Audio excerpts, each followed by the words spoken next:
Greece के work visa के related कुछ अपडेट्स हैं, जैसे कि डॉक्यूमेंट्स की रिक्वायरमेंट, डॉक्यूमेंट्स की वैलिडिटी, अपॉइंटमेंट वाले दिन अगर डॉक्यूमेंट्स आपके पूरे ना हों, इंटरव्यू कब और कहाँ होगा, डॉक्यूमेंट्स आपके उनकी मियाद कितनी है, वैलिडिटी कितनी है, और उनकी अटेस्टेशन जो आपने करवानी है उनकी वैलिडिटी कितनी है, मेडिकल आपका कहाँ से होगा।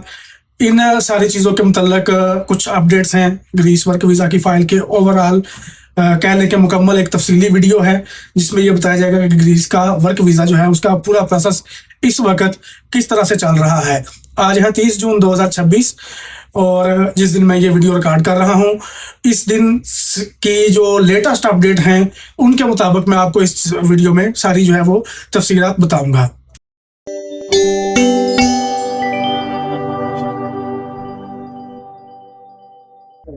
अस्सलामुअलैकुम, वेलकम टू यूबाई कंसल्टेंट। यूबाई कंसल्टेंट में खुशामदीद। उम्मीद करता हूँ आप सब खैरियत से होंगे। तो ग्रीस का वर्क वीज़ा जिसकी फाइल्स और अपॉइंटमेंट वगैरह पर आजकल काम हो रहा है और फाइल्स वगैरह जमा हो रही हैं, ग्रीस से पेपर पास होकर आ रहे हैं। ग्रीस से पेपर पास होकर आने के बाद जो पाकिस्तान में फाइल सबमिट होनी है उसका जो प्रोसेस है उसके हवाले से मैं आपको इस वीडियो में बताने लगा हूँ। सबसे पहले उनके ज़रूरी कागजात जो हैं, जो डॉक्यूमेंट्स हैं, उसके हवाले से बात करेंगे। डॉक्यूमेंट्स में आपको ग्रीस से वर्क वीज़े का पेपर आएगा, वीज़ा सेलेक्ट लेटर उसको बोल दें, या वीज़े का कोई भी आप उसको पेपर का नाम दे सकते हैं, मुख्तलिफ नामों से लोग उसको बोलते हैं।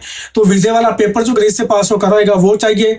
ऑनर के साथ ग्रीस में जिस बंदे के पास जाके आपने काम करना है उसके साथ कॉन्ट्रैक्ट होता है, उस कॉन्ट्रैक्ट की कॉपी चाहिए। बंदे का जो वहां पर ऑनर है उसका एड्रेस चाहिए, उसका ईमेल एड्रेस चाहिए, उसका फ़ोन नंबर चाहिए, उसके रेजिडेंस कार्ड की कॉपी चाहिए। ये डॉक्यूमेंट्स की तफसील है ग्रीस से आने वाले पेपरों की। पाकिस्तान में जिस बंदे का वीज़ा आया है उसको सबसे पहले पता हो कि वो कहाँ और किस काम पर जा रहा है, उसका ऑनर कौन है, उसका काम क्या है, उसकी वहां पर ड्यूटी क्या होगी। दूसरी चीज़ उसके डॉक्यूमेंट्स पर आती है बात, और इसमें पासपोर्ट तो यकीनी तौर पर सबको पता होगा कि ये तो चाहिए चाहिए। इसके अलावा birth certificate, police clearance certificate और एफआरसी आपको चाहिए होगा। बर्थ सर्टिफिकेट यूनियन काउंसिल से, एफआरसी नादरा से, और पुलिस क्लियरेंस सर्टिफिकेट अपने मुतलका थाने से या खिदमत मरकज से आप लेंगे। डॉक्यूमेंट्स जो पाकिस्तानी हैं वो 3 पेपर यही हैं।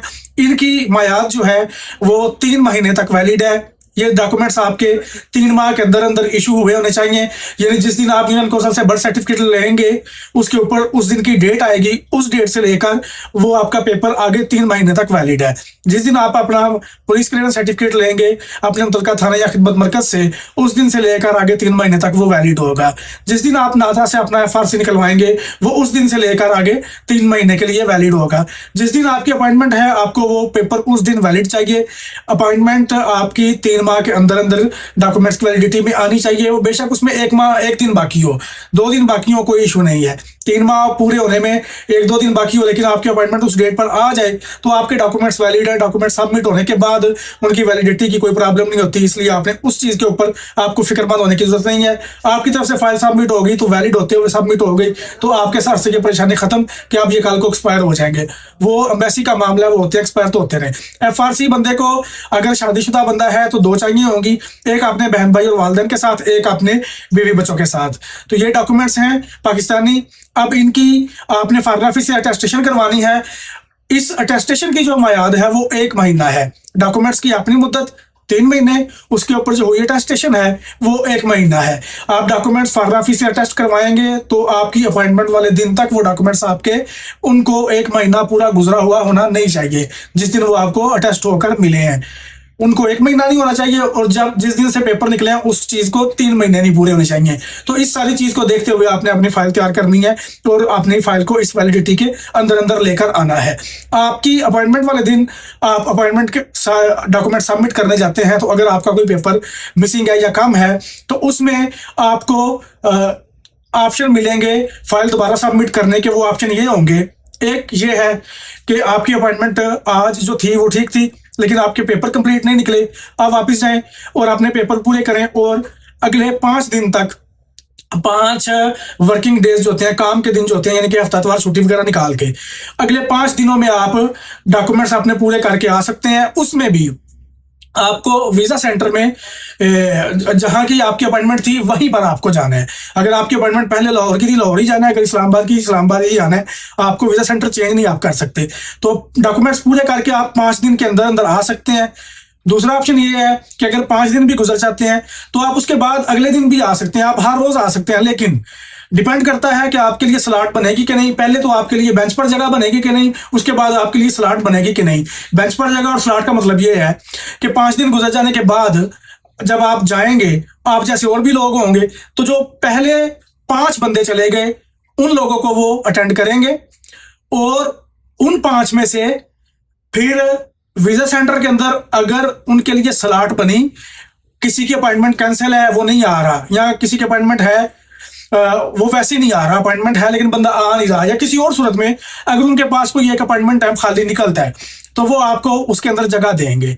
ठीक है, आप देखें कि पहले आपने पहले 5 बंदों में जाने, पहले 5 नंबरों में आप बैठे हो, उसके बाद फिर आपको आपकी किस्मत पे डिपेंड करता है कि स्लॉट खाली मिलती है कि नहीं मिलती। तो अगर आप पहले 5 दिनों के अंदर अंदर जाएंगे तो वो आपको अटेंड कर लेंगे, लेकिन उसके बाद अगर आप जाते हैं तो आप बेशक हर रोज जाएं, इन चीजों को मद्देनजर रखते हुए कि आपने अपनी जगह बनानी है। या फिर इससे आसान हल, अगर आपको यह लगता है मुश्किल, क्योंकि ये जाहिर है मुश्किल ही होगा ज्यादातर लोगों के लिए, तो इससे आसान हल ये है कि आप अपनी अपॉइंटमेंट दोबारा करें और उस अपॉइंटमेंट पर आप जाएं। वो आपके लिए एक कन्वीनियंट वे है, एक कह लें कि जो तरीकाकार समझ आता है वो है हर रोज रोज चक्कर लगाने की बजाय। हाँ, अगर आप 1-2 दिन का रिस्क लेते हैं, करीब करीब रहते हैं सेंटर के, तो आप कर सकते हैं इस तरह कि ट्राई मार लें। हो सकता है 6वें 7वें 8वें 9वें 10वें दिन आपका काम हो जाए, लेकिन अगर आप पहले 5 दिनों में काम नहीं हो सका तो फिर मेरी तरफ से तो आपको मशवरा है कि आप अपनी अपॉइंटमेंट की तरफ होल्ड कर लें। अगर आपने लगाना है 1-2 चक्कर तो लगा लें। अच्छा, अब ये है अपॉइंटमेंट के दिन डॉक्यूमेंट्स अगर पूरे ना हुए तो उसकी सूरत हाल। अब आपकी वीजा फीस और मेडिकल की बात रहती है। वीजा फीस आपको जो वहां पे सबमिट करनी होती है वो 180 यूरो वीजा फीस है, वो आपको यूरो में लेके जानी है। और उसके अलावा जो ग्लोबल वीजा एप्लीकेशन सेंटर है जिनके थ्रू ये फाइल सबमिट हो रही है, उनके ड्रॉप बॉक्स के सर्विस चार्जेस कुछ होंगे, वो आपको ऑलमोस्ट 15,000 रुपया पाकिस्तानी रुपी कैश में अपने पास रखना है, वो आपको वहां पे लेके जाना है। उसमें जो आपके सर्विस चार्जेस बनेंगे वो 8-10 हज़ार 12,000 14,000 बन सकते हैं, डिपेंड करता है आपकी फाइल के ऊपर। वो आपकी कोई डॉक्यूमेंट्स की फोटोकॉपी वगैरह करते हैं, कोई फॉर्म फिल करते हैं, कोई फोटोग्राफ्स वगैरह बनाते हैं, कोई भी वैल्यू एडिट सर्विसेज वो देते हैं, तो इसके ऊपर डिपेंड करता है कि चार्जेस आपके कितने वहां पे लगेंगे। बहरहाल ये है कि 15,000 16,000 एक ऐसी अमाउंट है जो सूटेबल है, जिसके अंदर अंदर आपका काम वहां पर हो जाएगा। लेकिन 180 यूरो अलग से वीजा फीस वो भी आपने लेके जानी है। मेडिकल सेंटर के हवाले से ये है कि मेडिकल सेंटर फिलहाल इस वक्त इस्लामाबाद में है, और लाहौर में मेडिकल सेंटर बन रहे हैं, या अगर आप उनकी बिल्डिंग बन चुकी है तो अभी मैं कहूंगा बन रहे हैं, क्योंकि ये आज की खबर है 30 जून 2026 की। वीजा सेंटर वालों ने ये खुद बताई है बात कि जो लाहौर वाले मेडिकल सेंटर हैं वो अभी तक फाल नहीं हुए, उन पर अभी तक काम उनमें नहीं हो रहा।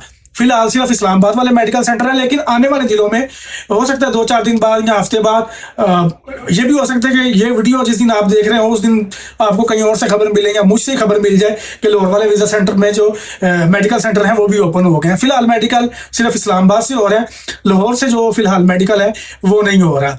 और अब फाइल सबमिशन का आखिरी स्टेप, आपका इंटरव्यू कहाँ पर होगा।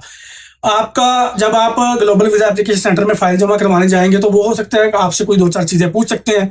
आप कहाँ जा रहे हैं, आपको किसने बुलाया, आपने किस काम पे जाना है, पहले ये काम किया कि नहीं किया, ये चीजें वो आपसे कुछ चीजें पूछ सकते हैं, 2-4 सवाल कर सकते हैं, लेकिन आपने इसको इंटरव्यू कंसीडर नहीं करना।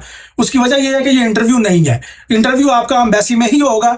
जब आप फाइल सबमिट करेंगे, जब आप की फाइनली फाइल सबमिट हो जाएगी, जो एप्लीकेंट गया है जिसका सारा कुछ पूरा है, डॉक्यूमेंट्स कंप्लीट है, सारा कुछ आ रहा है, जो उसकी फाइल मुकम्मल तैयार है, तो उसकी फाइल सबमिट होगी।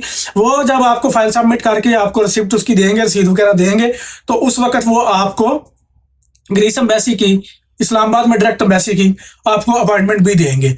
आपको बताएंगे कि आपने किस दिन को, किस तारीख को अब एम्बेसी जाना है, और बाकी के जो एम्बेसी के मामला है वो एम्बेसी खुद हैंडल करेगी, तो आपको वो मामला वहीं पे जाके देखने हैं।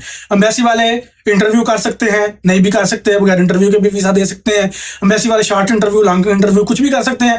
तो वो आपको जो वीज़ा एप्लीकेशन सेंटर वाले हैं ये इंटरव्यू नहीं ले सकते, इनके पास इस चीज़ की ऑथराइजेशन नहीं है। वो ये आपको जब आपकी फाइल सबमिट करेंगे तो आपको एम्बेसी की अपॉइंटमेंट, एम्बेसी में जाने की डेट वगैरह बता देंगे कि ये आपका दिन है, इस दिन में आप एम्बेसी जाएंगे और आपका जो बाकी के मामला हैं एम्बेसी वो वहां से जाके प्रोसीड होंगे। तो ये है ग्रीस के वर्क वीज़ा की जो पाकिस्तान में मौजूदा सूरत हाल है उसके मुतल्लिक मुकम्मल वीडियो, मुकम्मल तफसील के जो फाइल शुरू से लेकर सबमिट होने तक यहाँ पर काम हो रहा है। अगर कुछ चीज़ इसमें रहती है तो आप कमेंट्स करके पूछ सकते हैं, आपको इंशाल्लाह जवाब उस चीज़ का मिलेगा।